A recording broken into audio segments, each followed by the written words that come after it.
ele deve guardar documentos, né? Todos os documentos que são necessários, por exemplo, cartões de ponto, olerites, todos os documentos que ele recebe da empresa ele deve guardar, até porque hoje a Justiça do Trabalho modificou, aliás, em novembro de 2017, mudou a lei trabalhista, e hoje o empregado precisa provar aquilo que ele entende que é direito. Se não provar, podendo ser até condenado pela Justiça do Trabalho. Então, depois de novembro de 2017, as ações trabalhistas ficaram mais perigosas para o trabalhador.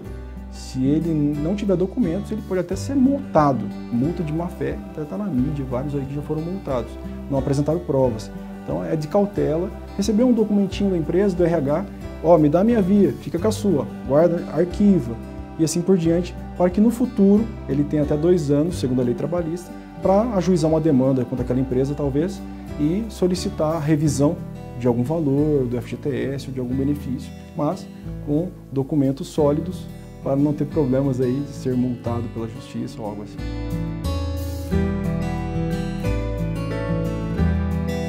Suspensão do contrato de trabalho. Isso é uma coisa que não é muito comum, né? Suspender-se o contrato de alguém. Isso, quando ocorre isso? Geralmente quando o funcionário some, ou em algumas situações específicas. Isso foi pontual, né? O presidente da República, junto com o governador e o prefeito, foram muito bem, na minha ótica, em suspender o contrato e dar um fôlego, né? O funcionário não vai ser mandado embora, então ele tem um tempo aí para respirar, para se organizar e até ele vai receber um auxílio do governo nos próximos 60 dias e ele vai ter que estudar aí, talvez montar o próprio negócio depois ou buscar um outro emprego depois.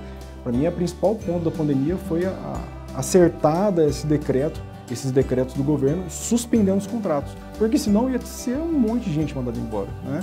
Um monte de gente com seguro-desemprego, então o cara ali ele tem um respiro, o trabalhador ele tem ali um tempo para ele se organizar as ideias do que ele vai fazer nos próximos 60 dias. Ele tem 60 dias para respirar, depois aí os decretos já não têm eficácia, né, em tese.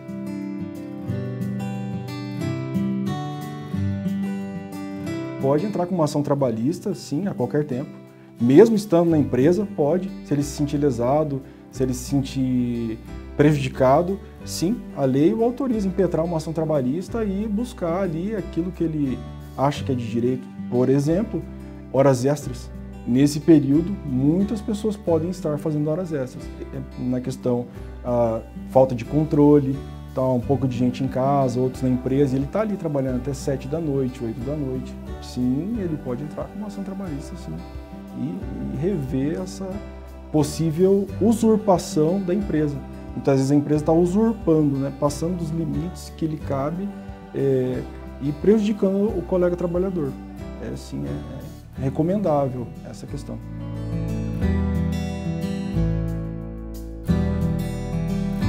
A alteração da lei trabalhista em novembro, precisamente dia 11 de novembro de 2017, né, começou a valer a nova lei trabalhista permitindo o teletrabalho. Ou seja, já tem mais de 2 anos que essa legislação está em vigor. Agora, mais do que nunca, aqueles que eram resistentes a essa alteração, com certeza não tem como mais postergar, né? É a hora do teletrabalho. As empresas, com certeza, obviamente, cercada dos cuidados, porque muita gente vai pedir hora extra, na minha opinião. Então, as empresas vão ter que se cercar de bons profissionais para controlar essa questão de hora extra ou não, como vai cuidar disso, né? É um desafio dos novos tempos aí, essa questão de controlar as horas extras. Alguns entendem que não caberia hora extra no teletrabalho. Eu creio que é discutível isso, essa questão. Creio que muitas ações serão impetradas sobre esse tema, porque como é que vai saber se o trabalhador está trabalhando mais ou menos? É um ponto, sua pergunta é muito interessante, um ponto que vai ter muita discussão para frente, eu creio.